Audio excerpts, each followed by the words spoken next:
Hi, in this video we'll continue from the previous one where we established TwinCAT ADS communications in the TwinCAT environment.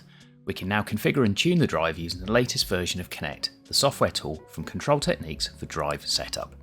We'll use the ADS network ID from the TwinCAT project to allow Connect to talk to the drive.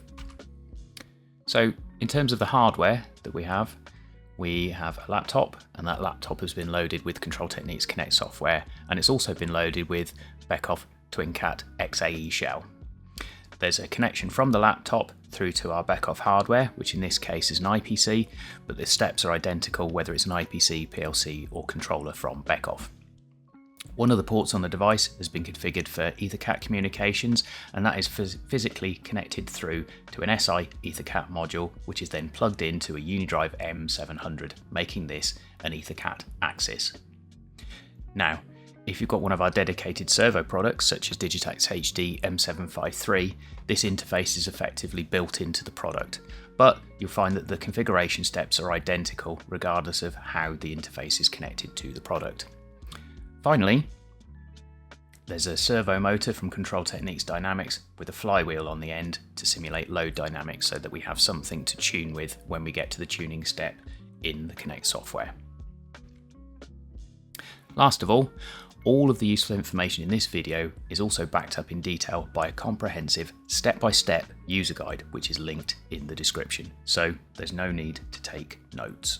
So before we get into it with Connect, I just want to show briefly what we've done to get to this point, okay, to get ADS communications working. So we created a new project, we told the project where our target was, we searched our target, scanned, and we found our EtherCAT master.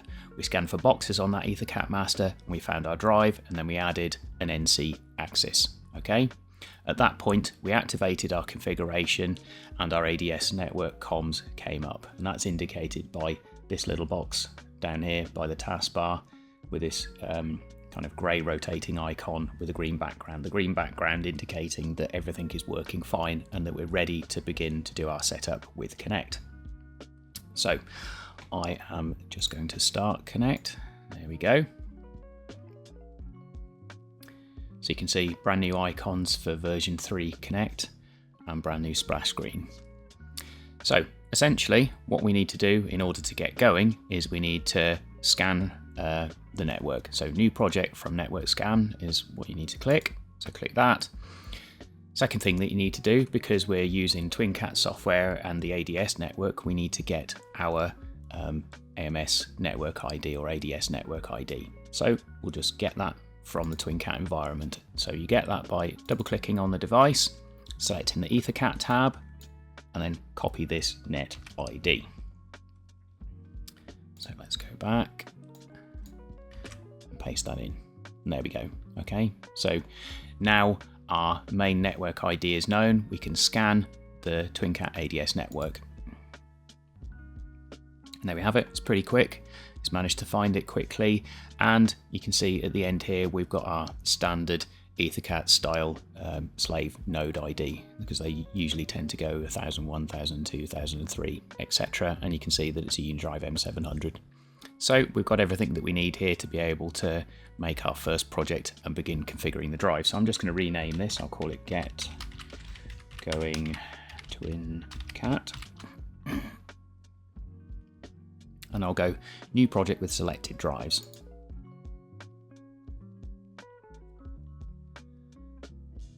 And there we go. So it's created a brand new project for us. So the first thing that you want to note is that the project is online to begin with. This is a slight departure from kind of Connect version 1 and Connect version 2, where the project would be offline. The reason we've done that is so that, you know, from the get-go, when you open the project, you're immediately configuring your product rather than configuring a copy of the parameters from the product. So when you go and make some changes, you're making changes in the product. There's no doubt over that. Okay. Second thing is that we've moved away from a Windows desktop type arrangement where it's just large icons, as you would probably find on your own sort of Windows desktop, to a project tree driven approach. So all of the tools that you will be interested in general will be found somewhere in this project tree. Okay, you know, there are some shortcuts for things that are commonly used, so saving drive parameters, resetting the current drive, changing mode, uploading, downloading, going on, offline, project level things for uploading everything from the entire project, downloading everything to the entire project, and comparing parameter defaults and things like that. Those shortcut links are in the same place as they were in V2 Connect. However, all of the rest of the access is basically from this tree.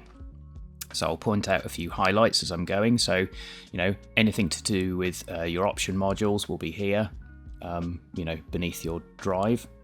So if we have a look, we've got an SI EtherCAT, and we've got things like, you know, the dashboard where you'd be able to go and set up and change firmware for the thing. You'd be able to use our CanOpen object viewer if you want to do some DS402 layer investigations.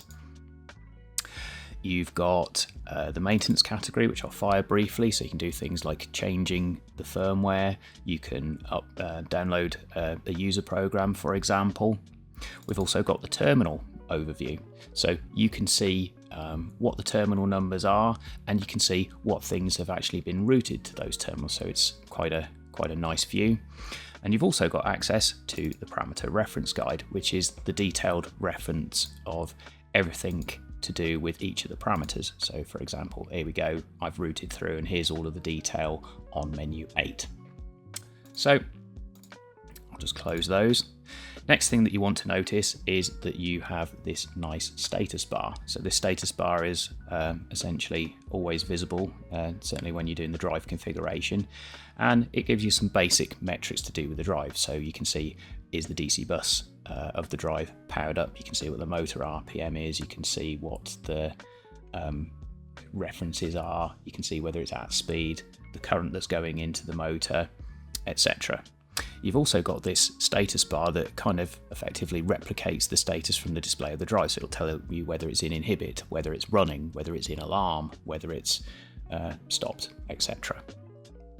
Okay, so next thing, and probably the best new feature of version 3 Connect, is that instead of having separate tools for configuring individual aspects of the drive, so a separate tool for configuring the motor, another one for, you know, configuring references, etc., we've now given you a dedicated workflow, so that if you start at this point and then end at finalize, you'll end up with a fully tuned and configured product. So there's no need to kind of hunt for the tools that you need or even know which order you're supposed to use those tools in.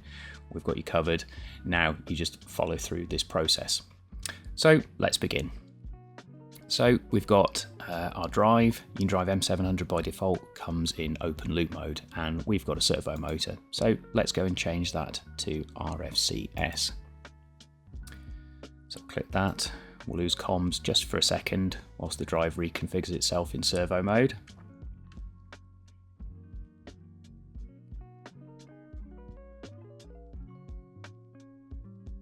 And there we go. It's reconfigured itself in servo mode.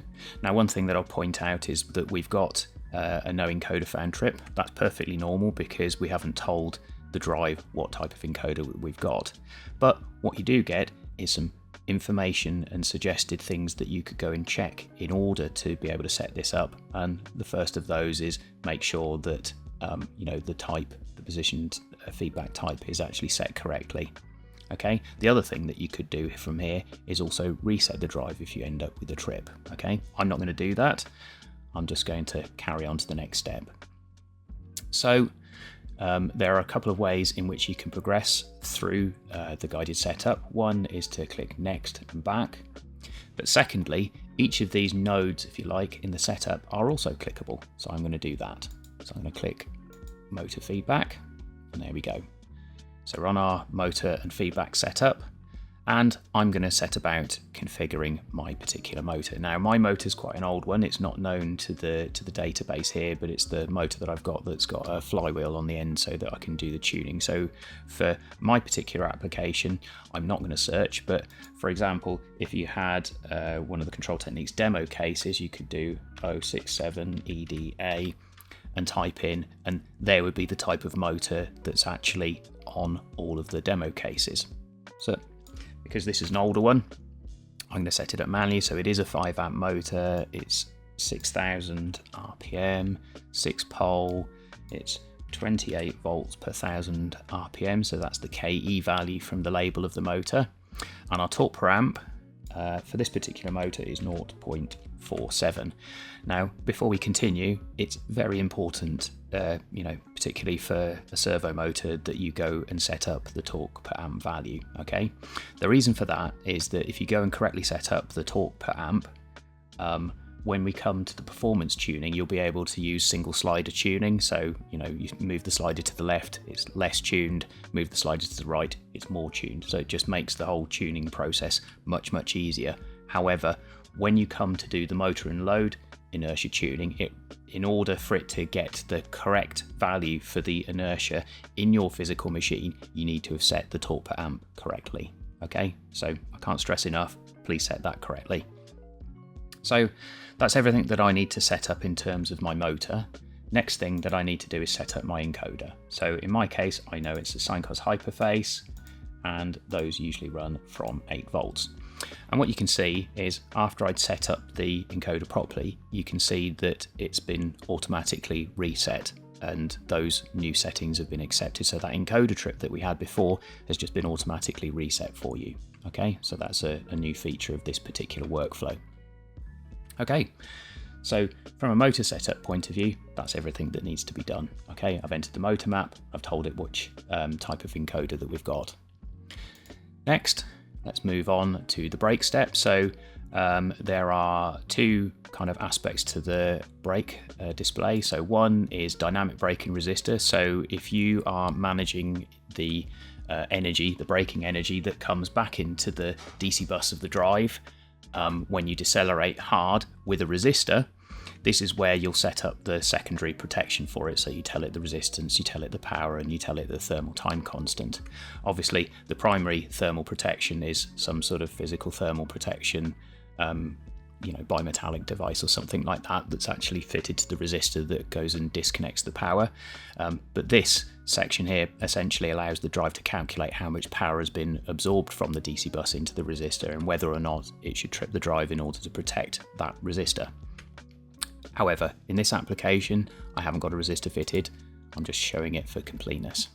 Second is a mechanical brake controller. So this is a bit like the brakes on your car. There'll be some sort of braking mechanism and it will clamp on to the shaft of the motor in order to hold it steady. Okay, it's typical to find brakes in hoisting applications, so that'll be things like elevators or crane type applications, gantry cranes, that kind of thing. Okay. Now what you've got here is the ability to go and set up terminals, so you can say which terminal is going to be used as the output that will drive the brake release. Okay, so you've got the list of suitable terminals here, including the output relay. And then you've got some times here. So these times allow the brake controller to delay applying a speed reference to the drive when the brake is being released, because what you don't want is to try to run the motor whilst the brake is in the process of releasing. So that brake release process takes somewhere in the order of 0.2 of a second to 1 second to release. So by setting this delay, it allows the system to compensate for that delay and not apply the speed reference until the motor is fully released. Second is the brake apply delay. So this allows time for the brake to physically close and take hold of the motor before we remove torque from the motor, such that the load is handed to the brake properly and there's no jumps or bumps. However, for this particular application, I haven't got a brake controller, so I'm not going to use it. I'm just showing it for completeness. So next, we're in the references section. So in this section, the only thing that you really need to worry about here is what is the maximum reference clamp. So the maximum reference clamp is the highest speed that can be applied to the drive in order to make the motor run. Okay, so by default it's 3000 RPM. My particular motor is a 3000 RPM motor, but I'm quite happy leaving it in this particular application at 3000 RPM. Okay, you never normally need to do anything with a minimum reference clamp, certainly not for an EtherCAT setup. So let's move on. So the EtherCAT setup page, we've just got this easy mode checkbox, and the idea is that if you check this, you have the ability to define an easy stop deceleration rate, and you have the ability to define a digital input where if you apply 24 volts to this, even if EtherCAT and your TwinCAT master has control of the application, triggering this input by applying 24 volts to it basically causes the drive to stop, and it causes it to stop in a way that the position loop is disconnected. So even if you've built up positional following error, that following error will make no difference. It will be cancelled, and then the axis will be brought to a stop. Okay. You also have the ability to define the limit for when it has actually reached zero speed. So if you've got a particularly noisy encoder, like a low resolution encoder, like a 1024 PPR encoder, you may wish to increase this level of RPM. This threshold is effectively used by the DS402 interface, which is what EtherCAT sits on top of, and tells it that the stop has actually been activated. Okay. Lastly, if you enable easy stop mode, this ramp rate can also be used if you've lost a certain number of messages. So the idea is that you set up this network loss threshold. Let's say you set it to 10. If you were to receive 10 lost messages in a row, it would cause the axis to come to a controlled stop using this rate. Okay. For my particular application, it's very simple and I don't need any of this, so I'm going to turn that off. Next, we've got limits. So you've got the ability to define a forward limit and a reverse limit. So if you've got a linear axis and you've got some physical limit switches that are just before like the end of the axis itself, you can cause the axis to come to a stop.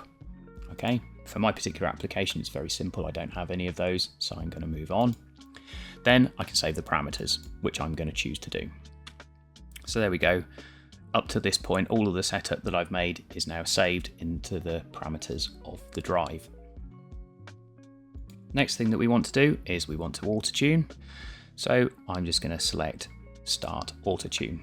Now ahead of time, I've got a switch actually connected. So if I just trigger the terminal view, I've got a switch that's connected between 24 volt supply and terminal 31, which is the drive enable input or STO input. Okay, this is the minimum that you need to do in order to be able to sort of test and get the drive to work. So it's a switch of some sort between terminal 22 and terminal 31. So I'm now going to close that switch and the auto-tune is going to take place. So this auto-tune takes something in the order of 15 to 30 seconds, something like that, depending on which tune is being used.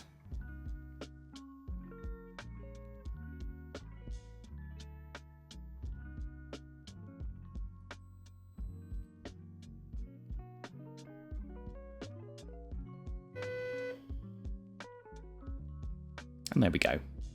So the auto-tune is completed and it's telling us to remove the 24 volts. And there we go, I've done that. And then you get a little readout of what the tune values are. So next thing that we need to do, and I encourage all of you to do this because it makes your speed loop tuning much easier, is to perform a motor load and inertia measurement. Okay, there are a few different tuning types that you can do. You can do sort of an accelerating one, or you can do an oscillating one. I think for the purposes of this test, I'm gonna increase the load level a little tiny bit, and then I'm going to start this particular auto tune. So there we go. It's asking us to do the same thing again. I'm going to apply the 24 volts to terminal 31, and what's happening now is the motor is sort of oscillating backwards and forwards, and with this frequency that we're injecting, we're able to see the response of the motor and therefore be able to back calculate from the amount of current that we're pushing into the motor what the inertia of the motor and load is. So this test continues for, 15-20 seconds, and there we go. So I'm going to remove 24 volts from the STO input, and you can see, there we go, there's our new inertia value, okay, in kilogram meters squared. So let's move on to the performance tuning step. And here we go. So there's quite a lot to cover here. So I'll just cover the basics. So we've got our sort of oscilloscope region that's pre-configured with all of the values that you might be interested in when tuning. So I'll just cover those. So we've got our final speed reference, we've got our speed feedback, so you can compare what we're asking for against what it's actually doing. We can tell whether our current limit has been activated. We can tell what our position error is if you've got position loop active. So when you've written your final application in TwinCAT and the position loop is active, you'll be able to, in a later step, monitor what's going on with the position error. And what's relevant for this particular set of tests is the speed following error, where obviously what we're looking for is when the trace is going, we can actually see the peaks in the speed following error, and obviously we're trying to tune it up in order to minimize those. Next, we've got the oscilloscope control, so telling it to start, telling it to stop, saying what the time base of the trace is. Okay. Next, we've got our channel selection. So there are 8 analog channels, 8 digital channels. There are maths channels, so you can sum analog channels together with each other if you want to do some sort of interesting maths on the values that you're seeing. And then kind of configuration of triggers, saving, exporting, that kind of thing. Okay, if you want to, there's a place for you to be able to type notes about the trace that you've made and to be able to save that with it. Okay, so that you can provide that to others. Next, we have got the ability to make test moves. So instead of having to kind of wire up a test mouse with a kind of run forward and run reverse, we can actually just take control of the drive and be able to cause some test movements to happen. So let's go ahead and do that. I'm going to take control of the drive. It's telling us that we need to apply 24 volts, which is right, we're inhibited. So I'm now going to close my STO switch. Now that we've actually gained control of the product, what we can actually do is cause it to jog. So if I start the scope and then begin to jog, there you go, you can jog forwards, we'll jog reverse. But what you can see, because we've got quite a lot of inertia on the end of the motor, if I just stop it, you can see that when it begins to accelerate, there's quite a lot of overshoot, okay? And we're going to be able to sort of set up to be able to tune that out. So let's take a look at that. So what I'm going to do is I'm going to use the automatic running, okay? So what the automatic running does is it causes this profile to happen. So it'll run forwards and then it'll run reverse, and then it'll run forwards and then it'll run reverse. So what will happen is you'll be time after time seeing what's happening to the overshoot when you accelerate up to speed and when you decelerate. So ideally what you'd do is you'd go and set this acceleration time to the number that's like the worst case for your particular application, so that when you begin to tune, you're tuning against the worst case for your machine. Therefore, anything that you do that's sort of less than this acceleration will be properly tuned. So let's take a look at that. So I'm going to use F4, which is, F3 rather, which will be running forwards. So I'm just going to start my trace again. And there we go. You can see that we're running forwards and running backwards. But what we can also see that there's a bit of instability here with the default tuning, so we need to do something about that. So because in the previous step we applied we ran the test in order to work out what the motor inertia was, we can switch into bandwidth tuning mode, okay? And watch what happens. Immediately the tuning is better, okay? So now there's no overshoot in our velocity trace, and you can see that all of the instability in the speed following error is all but gone, okay? Now the reason for this is because we've set kind of like a reasonable average response bandwidth of 70 Hertz. Now it's possible to make this higher, it's possible to make it lower, it depends on your application and the inertia that you've got. So if I take this and move it down, there we go, somewhere like that, you can see that we're getting a more damped response. We're starting to get a little tiny bit of overshoot here, but equally if I slowly drag this up to the top, There we go. I can choose to make it even more tuned. So at the moment we've got 100 hertz bandwidth. Okay. So depending on your application, you can slide this up and down according to the performance that you require. Next thing that's interesting is the motor noise tab. So for example, like I can hear quite significant switching noise coming from my motor, and I know that it's okay for me to change the switching frequency up to 16 kilohertz because my drive and motor have been rated for that. So there we go. Now I've got rid of the high pitch 6 kilohertz switching frequency noise, and now my application's much quieter.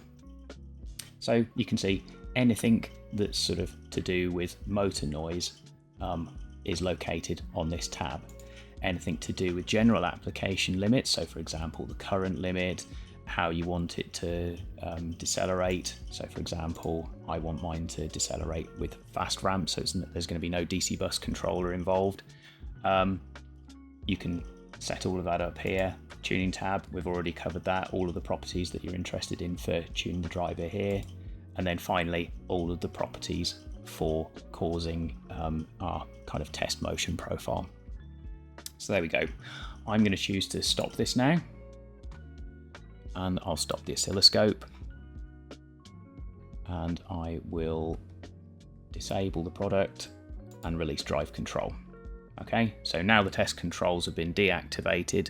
It'll be using, effectively in the later step, TwinCAT in order to control the drive over EtherCAT using the DS402 layer. So last of all, I'm going to choose at this point to save the parameters in the drive. You can, if you want to, make a backup file, which will save a file for kind of later recovery, let's say in the Connect environment. You also have the option to export a startup list, but what I would say is, because you're going to set up your motion code later in the TwinCAT environment so that the drive is actually controlled via EtherCAT, I would save this step until you've done the final part of the tuning, which is shown in a later video where you tune up the position loop. So from the point of view of the initial setup, so you're ready to begin coding your application in the TwinCAT environment, this is everything that you need to see. So in the next video, we'll look at how to configure the axis properties in TwinCAT and then get a simple NC axis motion project working. After that, we'll take a look at tuning the position loop and saving the applications. Thanks for watching.